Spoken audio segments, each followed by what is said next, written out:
This is Minutia Men with Rick and Dave. So, it's too bad that Sean had to go to work before you got here today, my son Sean, because... So he's the one that has a job. No, actually, all three of them have jobs, yeah. But he had...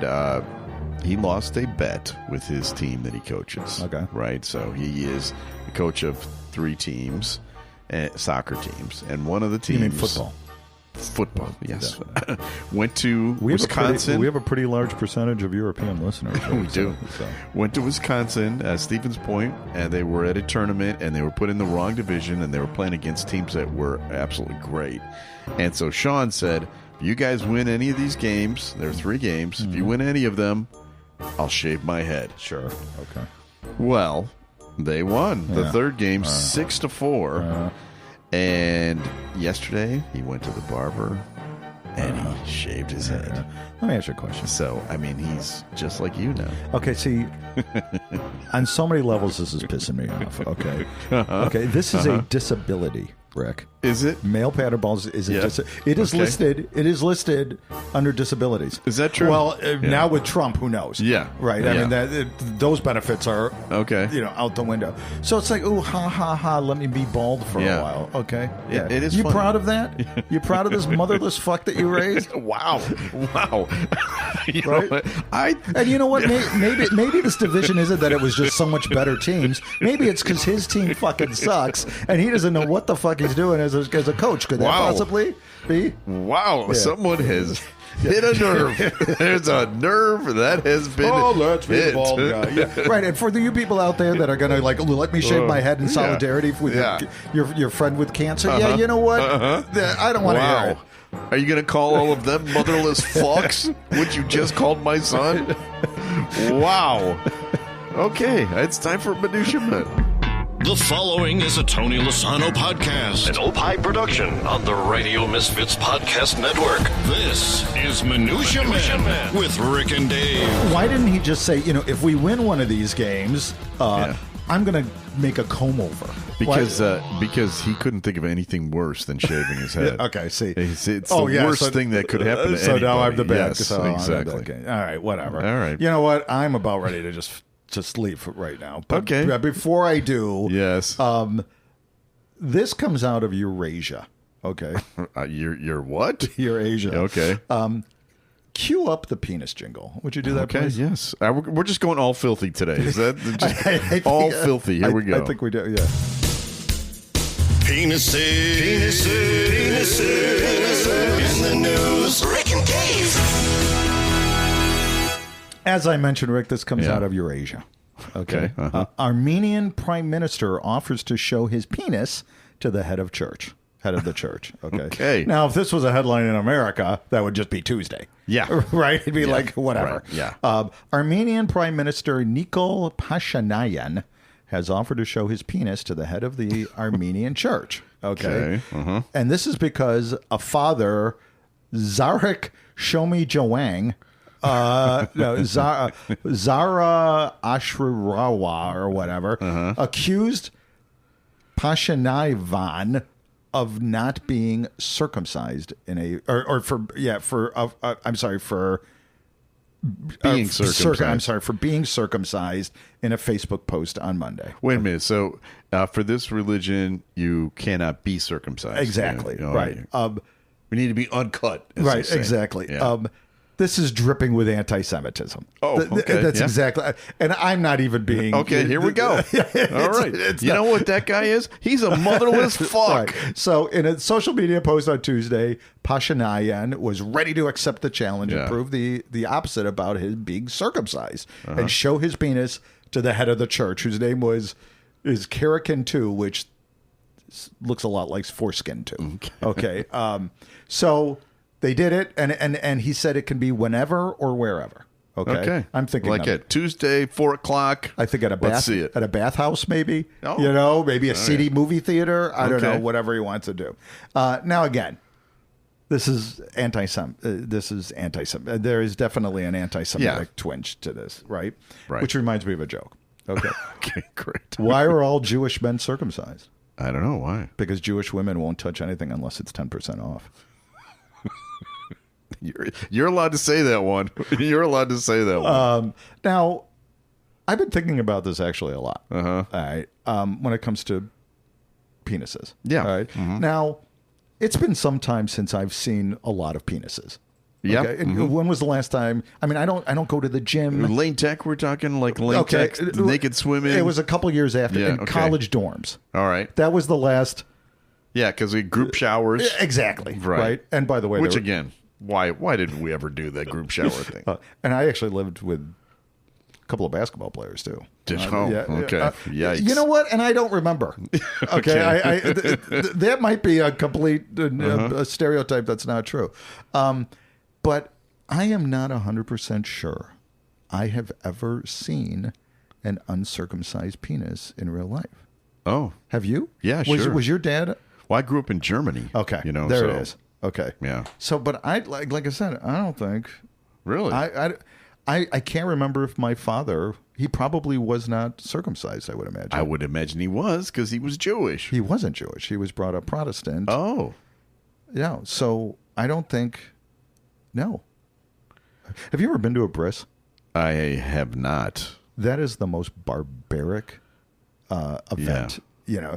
Do you know what happens at a bris? Yeah. Right. Mm-hmm. So all the women are right there in the front. Yeah. Okay. All the men are by the deli trays in the back. Right. During the, like cringing and holding. Right. So they give the little baby a little bit of wine, right? And that's why Jewish men there's alcoholism in Jewish men is really, really low because the last time we got drunk, that happened, right? So there you go. So if you're in Armenia right now, and if you're circumcised, I would look out. Yeah, I would not. Look, they're coming after you. And that is this week's edition of Penises in the news. Rick and Dave. I got another joke. You want to hear it? Sure. My doctor apologized for the botched circumcision that left me impotent. I told them I had no hard feelings.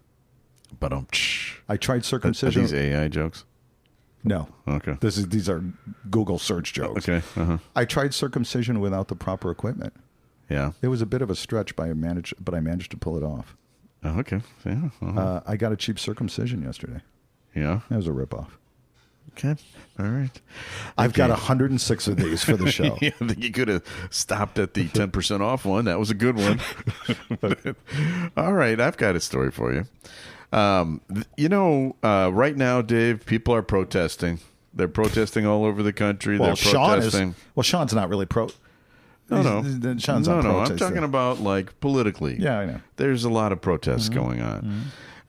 And I like to tip my cap to the good ones. And I think here's a good one that we can... Did you say tip your cap? The Mecklenburg County Commission meeting, this is in West Virginia, was disrupted by protesters of the Central Piedmont Community College Law Enforcement Training Center Tuesday night, allegedly because somebody released crickets in the chamber. The meeting then had to pause while a member of the cleaning crew came in to vacuum them up. Witnesses said the crickets were everywhere. Protesters were eventually escorted out and the meeting resumed. Now, the reason why I think this is so brilliant is, have you ever had a cricket in your house?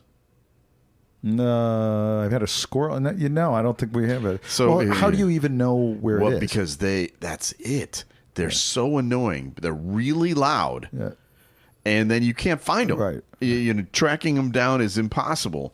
And that's why this is brilliant, because they actually thought to themselves, they sat around and they thought, what would be the most annoying noise we could ever come up with? And somebody goes, how about crickets? Yeah. And then they went and spread them out and they had them all over the place. Brilliant. How did they get all the crickets? Does it? It's who knows what the collection device was. Okay, but, Rick, you're unfamiliar with the inverted pyramid when it comes to a news story. You got to kind of, once you start going, you got into the details. My point is, for you protesters out there, this is a good way to think. If you don't want to be arrested, but you want to really annoy, or this is like passive aggressive attacking.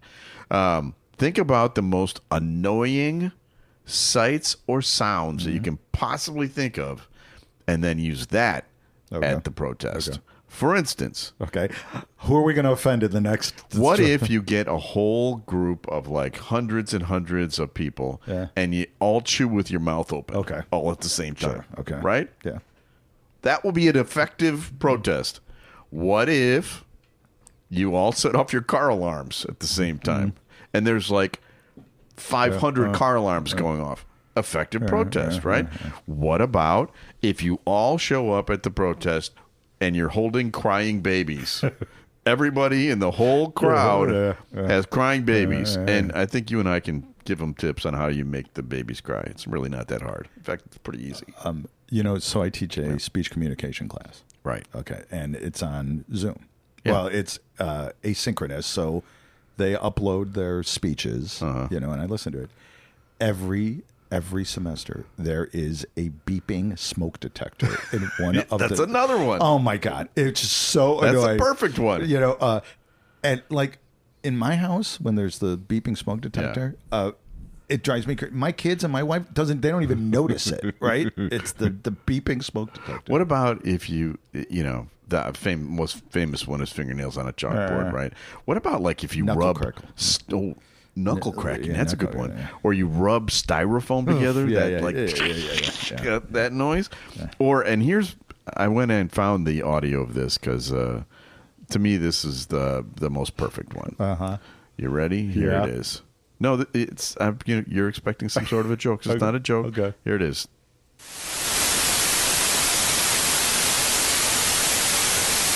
What is this noise? It sounds kind of like rain, but it's not because rain is cool. What? I don't know. TV static. Oh. Remember TV static? Yeah. TV static doesn't even exist anymore. Hey, move the antenna a little bit and see if we can get the porn channel. But there are, there's a whole generation of people that don't even know what that sound is. And if you all did it at the same time, imagine. I used to... thinking out of the box. But that smoke detector thing is just every friggin' semester. Hey, we got a review. Okay. Headline, smart, funny, and random. Okay. Yeah, that's pretty much it. This isn't just fluff. It's wit with heart. Oh. If you're tired of overly polished podcasts, and I think this might be a bit of a dig to you, tired of overly polished podcasts and want something that feels real and a little weird and consistently entertaining, Minutia Men is your next must subscribe on Potable. That's Allswell 9. Why would that be a dig on me? Overly polished podcast? Well, meaning that you may screw I'm up not polished. Well, and no. I may screw up sometimes. Yes, that's exactly that I don't hit the buttons at exactly the right time. That's exactly It's time for another feature right now. Time now for Studio Walls. And the words of the prophets were written on the studio walls. So whoever wrote that can suck on it. You motherless fuck. Allswell 9. Wow. All right, listen. We have a big birthday this week. Who is the ultimate comedy hero of ours? Number one. Dick Van Dyke? Okay. Number two. Pauly Shore? Mel Brooks. Mel Brooks. It's his birthday. And we've never had Mel on, although I've met him a couple of times. But we did have one of the characters from... Didn't you, when you met him, didn't you go to like I went to the opening night of The Producers in Chicago. Okay, and he was there. And I was like right behind him. Oh. And I was laughing so hard that they turned around. Actually, he didn't, but Anne Bancroft turned around like, there's your biggest fan right there, But you know how I get when I'm laughing and that giggling, I was just laughing uncontrollably. That is a perfect play. Wow! So you saw The Producers right behind Mel Brooks, right? It was like when we went to see Tommy with Pete Townsend was there. Yeah, right, it was just like that. But anyway, we have never had Mel Brooks on this show, but we have had the man who played Little John in the movie Robin Hood Men in Tights. His name is Eric Allen Kramer. If you don't remember him, here's a little scene from the film. Oh, they call me Little John. Hey, but don't let my name fool you. In real life, I was very big.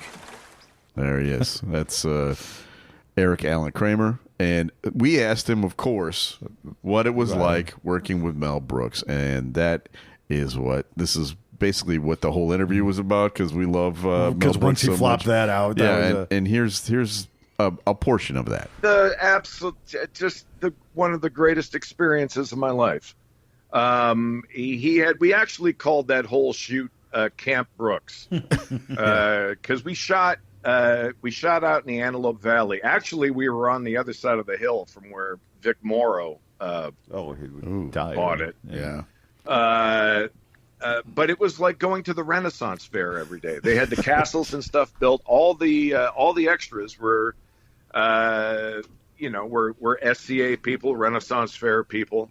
So it was like this huge, festival every day when you went to work, and you would go and you would ride horses and shoot arrows and tell jokes. And when you weren't doing that, you sat in Video Village, you shut your mouth, and you let Mel tell stories. Yeah.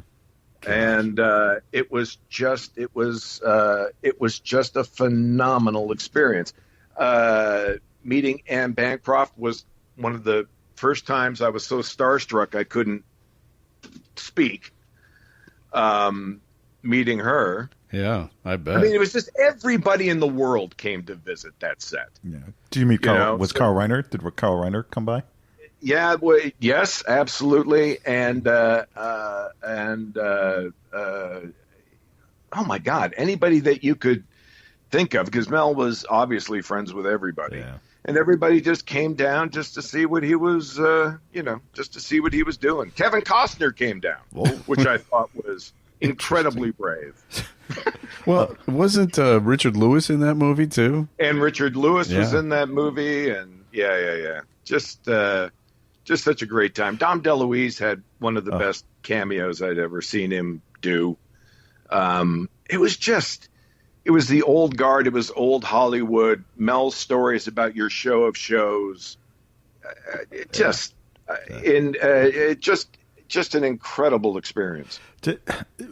I've heard different stories that he's kind of scary at points, right? And I think I read an article with you, something about he would say right before he would roll the camera, he would say something to the effect of, what you may now know what I'm talking about, right? Yeah.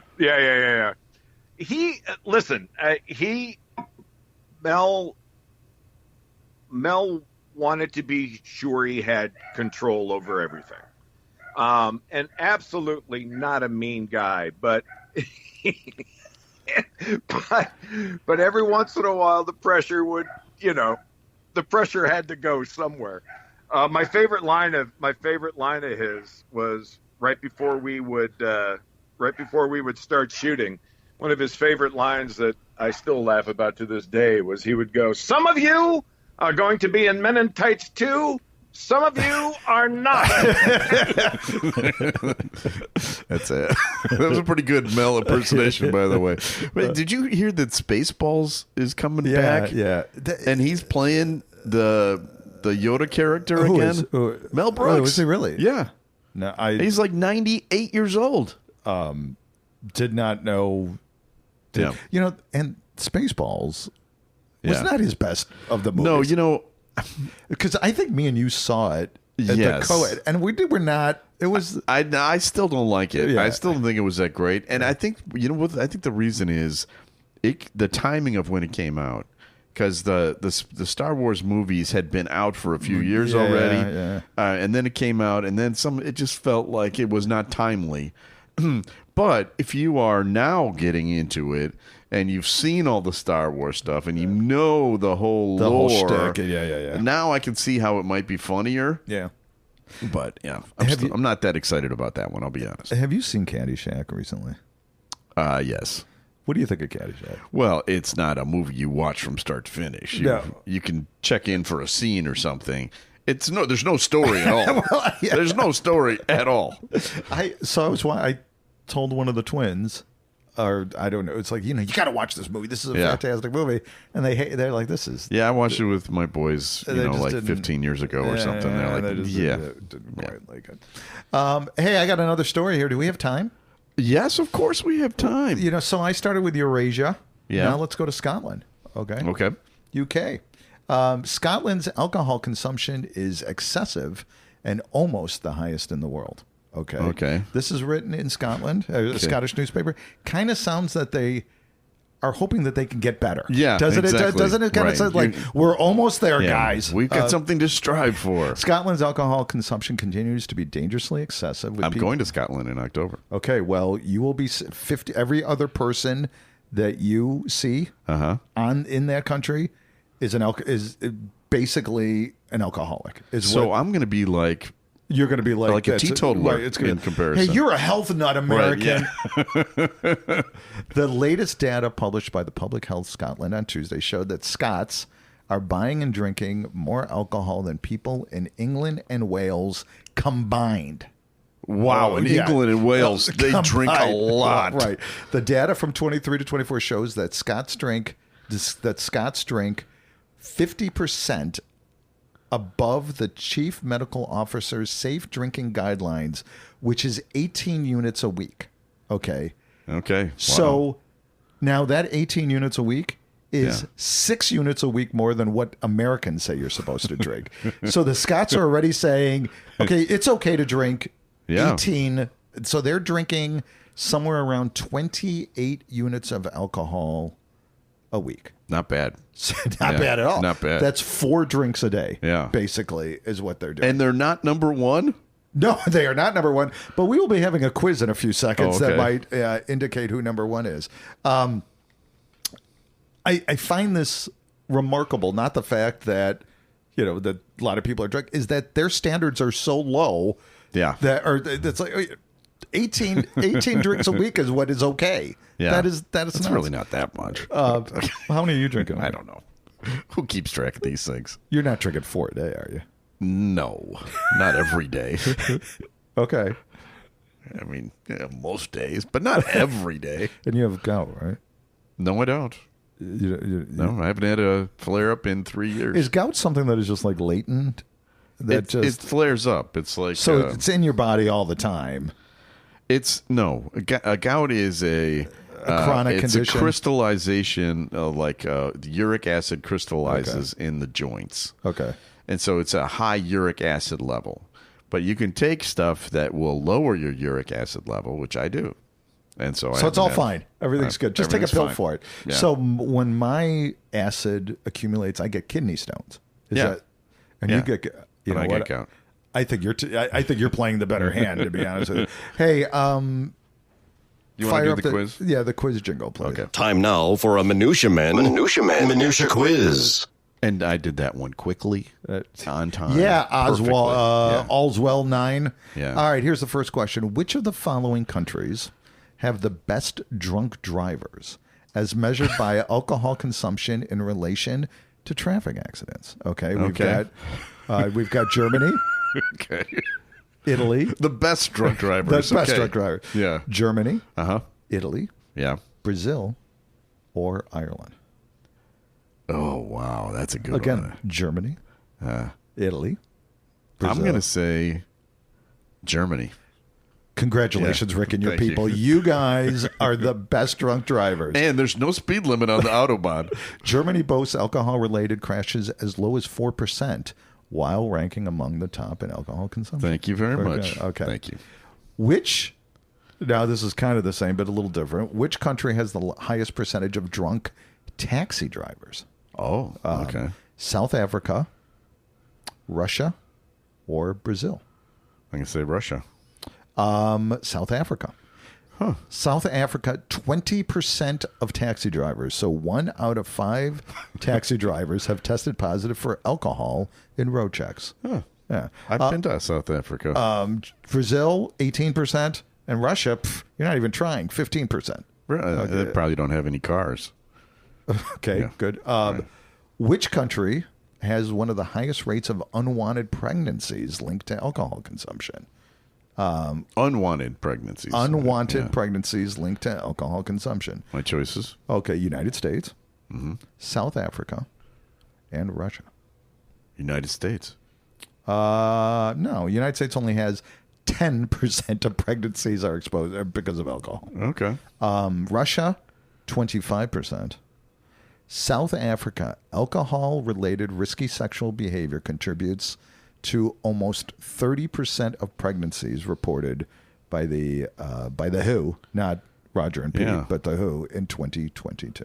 Wow. The country with the largest alcohol consumption, what do you think it is? Is it Germany? South Africa. Okay. You've been to South Africa, right? I have. Were there a lot of drunks there? I don't remember it as being a lot of drunks. Was that the country that you refused to have a bowel movement in? No. Which was the country? That was Romania. That was Romania. Still have not.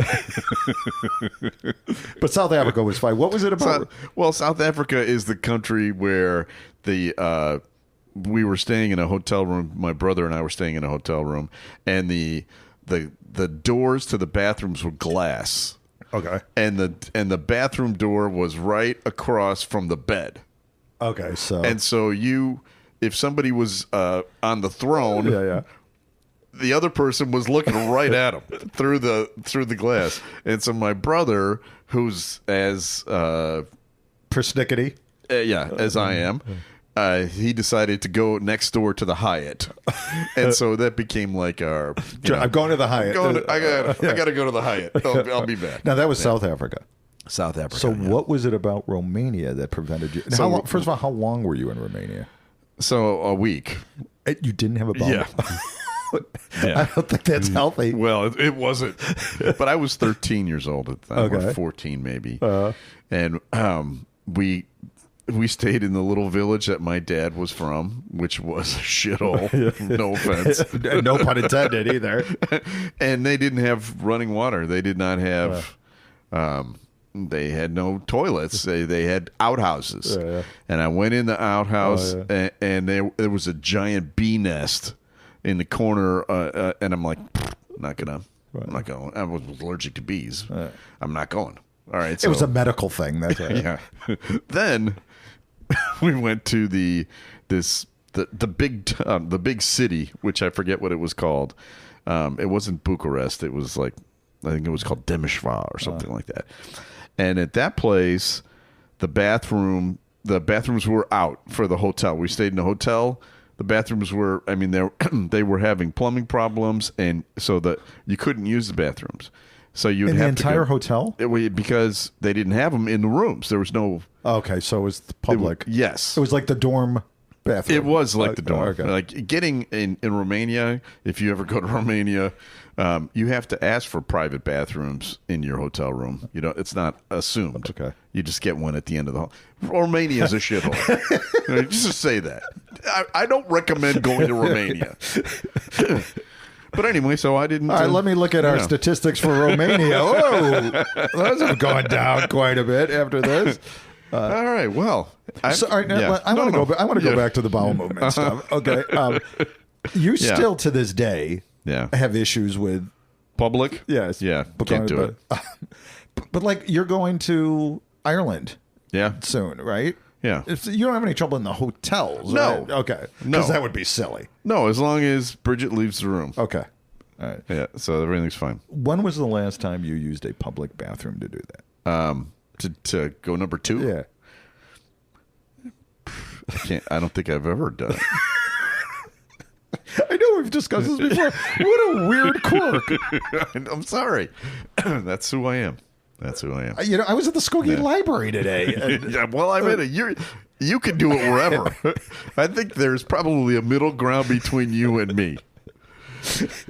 All right, I have a story for you. What's the common denominator? The mean. Okay.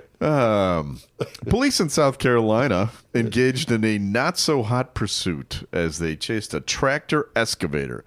You know what an excavator is? It's the thing that, it digs, right? Isn't that the it diggy digs. thing? It's got the big shovel, and it's got the it's like the rotating tank tracks. The turrets or the treads, right? Yeah, the treads. Yes. The chase. Police were chasing this guy who had stolen it. The chase reached speeds of 3 miles an hour. Officers on a different call saw a piece of construction equipment and treads head across the highway US 78 around 3:30 a.m. Several cars immediately joined in this very, very slow speed pursuit. I'm calling it a sloth speed chase.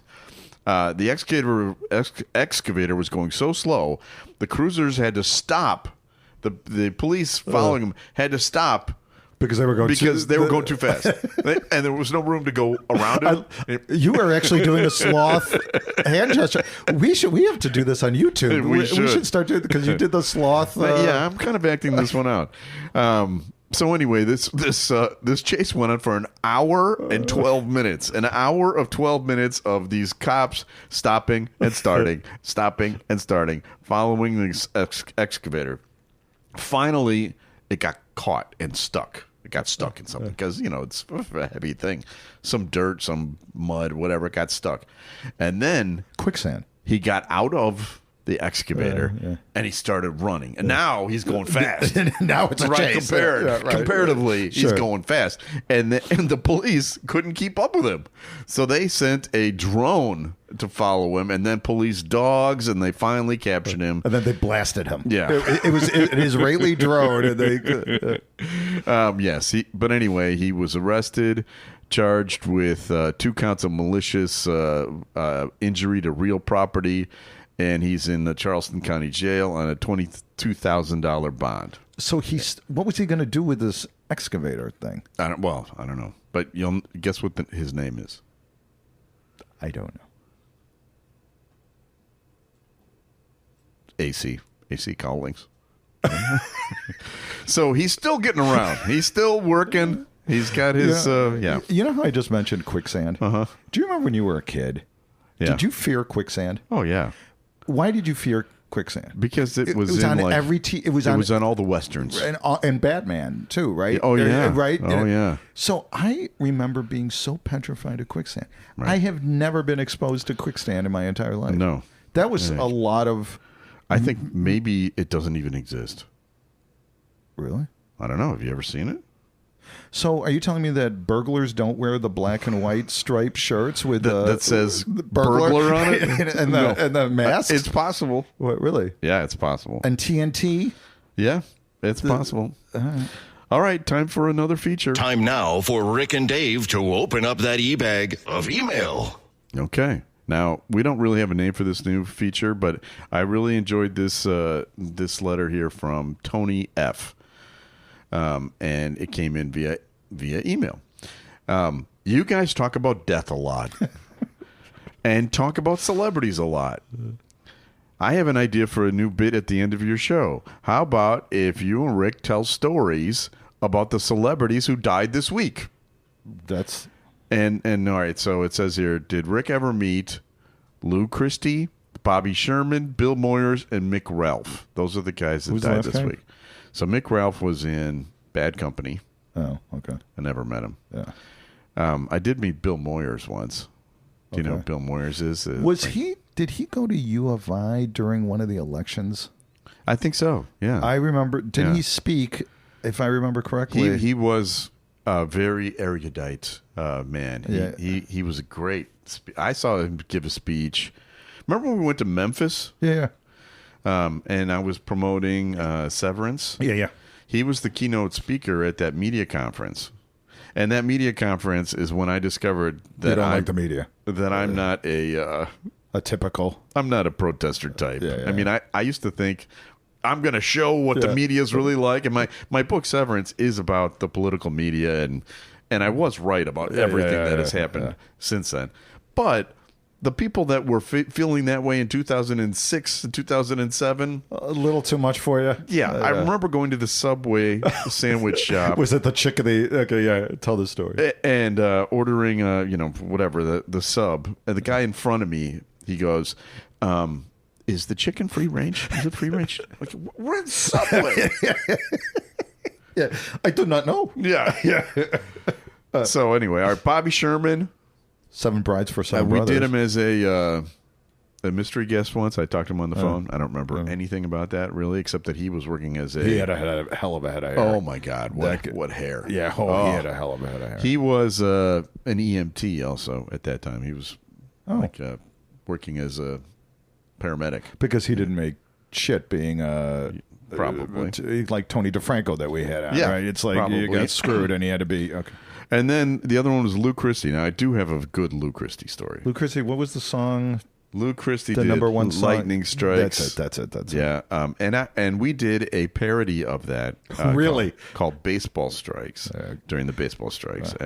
But anyway, he came into Chicago, and we had him perform at a concert. He and Little Richard, right? Ooh. And everyone said to me, look out for Little Richard. He's a little... Yeah. And I met Little Richard first, and Little Richard had this... His head was the size of my house. He was like 88%. Who had better plumbing than Romania. Yeah. I've never seen a bigger head in my life. I mean, just giant head. Like Macy's Day Float head, like Underdog. There were people with the walking beside him with the big cords and everything. And he was wearing like 45 pounds of makeup, because it was, he must have been in his 70s. An old guy, right? Yeah, he was an old guy. And then I met Lou Christie, and I told him that we had just recorded this song, and it was, like a tribute to him. And he goes, hey, well, we should get a picture. And so the photographer from the radio station came over and took a picture, and Lou put his arm around me. And then as the picture was being taken, he grabbed my ass. Really? Like the whole handful of ass. Like what Walter Payton used to do. Yes. Right? Yeah. Yeah, just like grabbed it. I was like, whoa. And so the picture is me going, whoa. See, that face, we got to do this on video right now. You are totally a method actor right today. Yeah. So that's my Lou Christie story. You know what I was also... Okay, and I think that bit idea is a great idea. Yeah. When we did the Prime Minister penis story earlier on, it was only like 20 minutes ago, so you probably still remember it, I would imagine. It was during this episode. So what I was thinking of doing, and I have it on my little notes here, is ask you, for whatever reason I don't remember, have you ever urinated next to a celebrity? I have, yes. I have. The one that I remember was that I have is... See, I do urinate in public. It's just number 2. Well, see, now that would actually be a better one. Have you ever done... in the stall next to you being a celebrity? That would probably be a better bit. But so my celebrity piece story is Bill Buckner. Oh, yeah. You remember? I do remember that. We were at spring training, and he went into the bathroom, and I didn't even have to pee at that time. That was like 20 years ago. I didn't have to pee every 20 minutes. Oh, that's why they call him Billy Buck. Well, because I wanted to see the balls going through his legs. Oh, that's nice. the joke. Hey, I did not. Nice. Yeah, but, AC. Yeah, get it? AC calling. But I remember, I think he's the most famous person I've ever urinated. 10% off. Get it? 10%. All right. Hey, we had a lot of Are you mocking dad jokes today, I think. You're mocking the circumcision jokes. I'm mocking my joke too. Okay. I'm mocking the whole show. Is AC still alive? Yeah, I think so. I think he is. In fact, he was just arrested in South Carolina. Not a true story. Not a true story. All right. It is time to thank people. Yeah. Who are we thanking? Let's start off by thanking Tony Lasano. Let's do that. Tony, executive producer. Yeah. It's like 400 episodes. We're like almost 400 in, aren't we? We're very close. What do you guys... I wonder what the network's going to do for our 400th show. They'll probably give us 400 doves. Or 400 times our weekly salary. Oh, they could do that? They could do that. And Ed Silla, our distributor. Radio Misfits Podcast Network. We wouldn't exist without them. We can't do it without those two guys. Yeah. And Brandon Herman, who probably got us Eric Allen Kramer. Probably. Who he books some guests wasn't for the us. Eric Allen Kramer episode that he had an episode or had a audition? Yes. And it was for the Mel Brooks movie. Right. It was a 12-minute story. That's the only reason I didn't run that as our feature today. But for those, it's a great story. Didn't he have to scale a building or something? If people want to check it out, it's Minutia Men Celebrity Interview, episode number 152. And if you have still kids out there, and if you have kids in your 20s or late teens, Eric Allen Kramer was Bob Duncan on Good Luck Charlie. That's true. And if you have kids that are in their 20s and teens and they shave their head, Dave will call them a motherless fuck, which I thought was a little harsh. I am so sick of these woke protesters. Look at me. We'll be back next week. Maybe we won't be. We'll see. With another episode of Minutia. That was a little too fast. The proceeding was a presentation of the Radio Misfits Podcast Network. Find our other great shows on iTunes, Stitcher Radio, and at RadioMisfits.com. Thank you. This has been a presentation of Opie Productions. See, Tony, can you shut up? the review was totally right. It's not very polished.